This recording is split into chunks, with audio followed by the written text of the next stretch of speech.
I wanted to tell you a story that I heard when I was at school many, many years ago, in a time when people were still proud of their English heritage.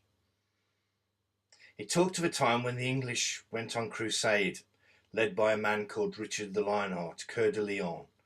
For the first time, the Anglo-Saxons and Normans of this country fought together and fought together as Englishmen.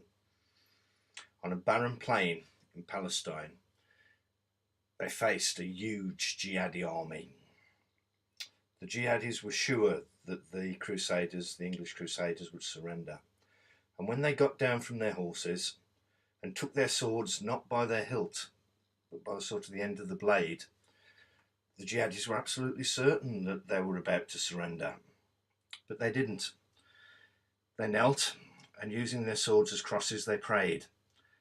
And then they charged into the Saracens. And they hit the Saracens so hard that they actually won the battle. But so many of them in that battle started to tell stories of how they were saved by a man wearing old-fashioned armour. And when the battle was over, they looked over the field amongst the living and then amongst the dead, and they couldn't find him. Then one of them realised that the only time he'd seen armour like that before was on statues from the Roman time. And a priest asked, what sort of weapon did this wonderful knight carry? And he carried a lance. And the priest turned around and said, that wasn't a man. That was St. George. It's a good story. I hope it's true. So, if it did happen to be true, the Welsh chose St. David, the Scotch chose St. Andrew, the Irish chose St. Patrick.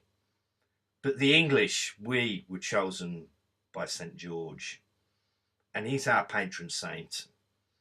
And we came back from that crusade with a saint and with a flag, both of which we should be really proud of.